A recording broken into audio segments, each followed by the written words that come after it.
Hi everyone, welcome back to the Web3 channel. My name is Zach. In this video, we are looking at the countries that have banned crypto in one way or form in the past year. As Cointelegraph has put it, Vibe Killers.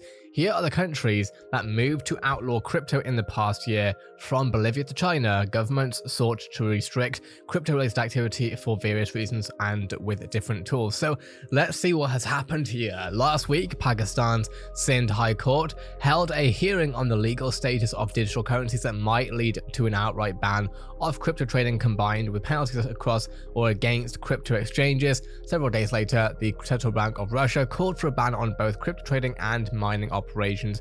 Both countries could join the growing ranks of nations that move to outlaw digital assets, which already include China, Turkey, Iran, and several other jurisdictions. According to a report by the Library of Congress, there are currently 9 jurisdictions that have applied an absolute ban on crypto and 42 with an implicit ban. The authors of the report highlight a worrisome trend. The number of countries banning crypto has more than doubled since 2018. Here are the countries that banned certain crypto-related activities or announced their intention to do so in 2021 or early 2022. Now, the thing to keep in mind here, of course, is that whilst we do see a sort of uptick, if you like, in more countries banning crypto, part of that may also be as well due to its growth, right? We have seen a lot of growth over the past year or two, and obviously since even before then, but especially recently, we have seen a huge uptick in people being interested in investing in cryptocurrencies. Let's have a look at Bolivia. The Bolivian Central Bank issued its first crypto prohibition resolution in late 2020, but it was not until January 13, 2022 that the ban was formally ratified. The language of the most recent ban specifically targets private initiatives related to the use and commercialization of crypto assets. The regulator justified the move by investor protection considerations. It warned of potential risks of generating economic losses to the holders and emphasized the need to protect Bolivians from fraud and scams. Looking over at China, cryptocurrency transactions have been formally banned in the People's Republic of China since 2019, but it was last year when the government took the steps to clamp down on crypto activity in earnest. Several official warnings of the risk associated with crypto investment were followed by a ban of the cryptocurrency mining and, of course, forbade the nation's banks to facilitate any operations with digital assets. But the crucial statement came out on September 24th when a concert of the major state regulators were vowed to jointly enforce a ban on all crypto transactions and mining. Apart from the common notions of money laundering and investor protection, Chinese officials played the environmental card in their fight with mining, which is a bold move, of course, for a country that contributes up to 26% of global carbon dioxide emissions, of which crypto mining represents a marginal share. I want to make very clear, of course, that nothing on this channel is financial advice, and also that, of course, this is more so the opinions of the website, I guess, or the writers, but not me. Indonesia, we're looking at November 11, 2021. The National Ulama Council of Indonesia, the nation's top Islamic scholarly body, proclaimed cryptocurrencies to be haram or forbidden on religious grounds. MUI's directions are not legally binding, and as such, it will not necessarily halt all cryptocurrency trading. However, it could deal a significant blow to the crypto scene of the world's largest Muslim country and affect future government policies. If you're not aware, haram essentially means, from my understanding at least, that it isn't exactly permitted, I guess, within Islam. MUI's determination mirrors a common interpretation that has been shaped up across jurisdictions influenced by the Islamic legal tradition. It views crypto activity as wagering, a concept that arguably could be used to, of course, define almost any capitalist activity. On January 20, the religious anti-crypto push was furthered by several other non-governmental Islamic organizations in Indonesia, the Taji Council and Central Executive Tajdid of Muhammadiyah. They confirmed the haram status of cryptocurrencies by issuing a fatwa, which is a ruling under Islamic law that focuses on the speculative nature of cryptocurrencies and their lack of capacity to serve as a medium of exchange by Islamic legal standards. Then let's move over to Nepal. On September 9, 2021, the Nepal Central Bank, Nepal Rashtra Bank (NRB), issued a notice with a headline, "Cryptocurrency transactions are illegal." The regulator, referencing the National Foreign Exchange Act of 2019, declared cryptocurrency trading, mining, and encouraging the illegal activities as punishable ungovernable by law. NRB separately underlined that the individual users are also to be held responsible for violations related to crypto trading. A statement from Ramu Podal, the executive director of the Foreign Exchange Management Department of the NRB, emphasized the threat of swindling to the general population.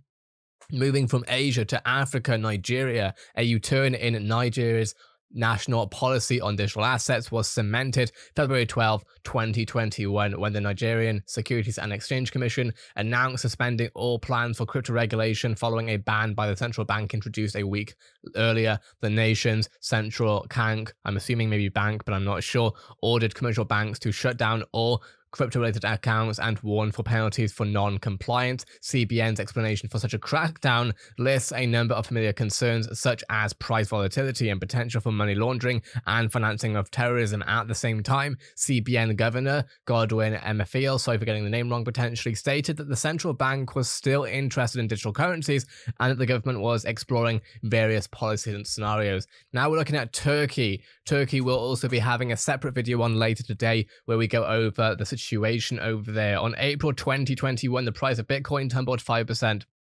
After Turkey's central bank declared, of course, that cryptocurrencies and other such digital assets could not be legally used to pay for goods and services. As the explanation went, the use of cryptocurrencies could cause non-recoverable losses for the parties to the transactions and include elements that may undermine the confidence in methods and instruments used currently in payments. But that was just the beginning. What followed was a series of arrests and crypto fraud suspects, as well as Turkish President Recep Tayyip Erdogan, sorry for getting the name wrong, I do apologize, personally declaring a war on crypto. In December 2021, they announced that the national cryptocurrency regulation had already been drafted and we would soon be introduced to the parliament. In a thriller twist, the president remarked that the legislation was designed with the participation of cryptocurrency industry stakeholders. The exact nature of the regulatory framework remains unknown. We will learn more about that as things go, of course. Let me just drink some water first.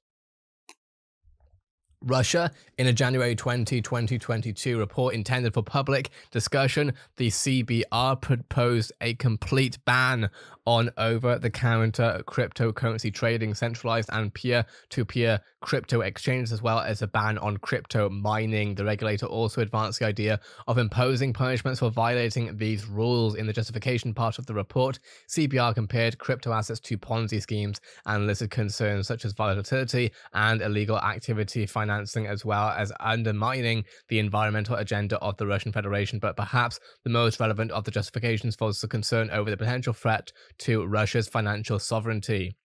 So looking at how bad all this is, what is the fallout? It's hard not to notice that many of the countries on the list represent some of the most vibrant crypto markets. China, of course, does not need any introduction. Nigeria was the biggest source of Bitcoin trading volume in Africa.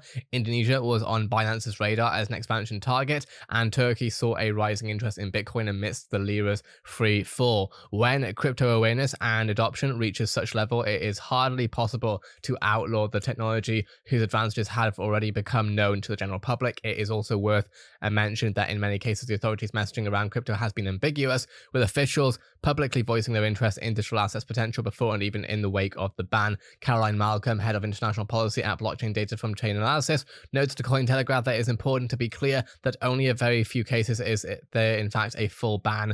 Malcolm added that in many cases government authorities have limited the use of crypto for payments, but they are allowed for trading or investment purposes. So why do governments seek crypto bans? Regulators' motivations to outlaw some or all types of crypto operations can be driven by a variety of considerations, yet some recurring patterns are still visible. Kay Kamani, managing director at trading platform Spectre.a, emphasized the degree of political control within the countries that speak to establish crypto bans, commenting nations that do engage in outright bans are generally those where the state holds a tighter grip of society and economy. If larger prominent economies start to embrace and weave decentralized assets within their financial framework, more likely than not, nations who erstwhile banned cryptos may take a second look. Which that isn't my own quote, obviously, but definitely something that I personally do stand with, I guess. I do see that as it becomes more of a difficulty not to be crypto open, that more countries will take a second look. States' major anxiety, often concealed behind the stated concerns for the general population's financial safety, is the pressure that digital currencies put on sovereign fiat and prospective central bank digital currencies, especially in the shaky economies, as Sebastian Markowski, Chief Strategy Officer at Bitcoin ATM provider CoinSource, told Cointelegraph. A general pattern suggests that countries with a less stable fiat currency tend to have high crypto adoption rates. Of course, we can look straight away at El Salvador for this and thus end up with bans on crypto, as government wants to keep people invested in fiat. In China, the wide rollout of the digital yuan CBDC is rumored to be the real reason for the crypto ban. Of course, El Salvador has taken it one way, and of course, China has taken it a different way. Caroline Malcolm added that drivers behind government's crypto policies can shift over time, and therefore it is important not to assume that the positions that these countries take are going to remain unchanged forever. The hope is that at least in some of these cases reviewed above, strict limiting measures against digital assets will eventually turn out to be a pause that regulators will have taken to create a framework for nuanced, thoughtful discussion. I do think that as countries, as populations apply more pressure, especially certain countries that I think could benefit when it comes to their own currencies maybe not performing so well, and in a long-term perspective, I can of course see personally that generally crypto adoption will become more understood and therefore hopefully eventually more accepted. What are your thoughts though? Let me know in the comments below. Of course, nothing on this channel is ever financial advice, but we'd like to always hear your thoughts. And in the next video, we're going to be looking at Turkey, as Turkey is definitely under the microscope right now when it comes to cryptocurrency adoption. With that being said, this is the Web3 channel covering everything happening from cryptocurrency, NFT news, metaverse, etc. Have a great day everyone. I'll see you in the next Web3 video.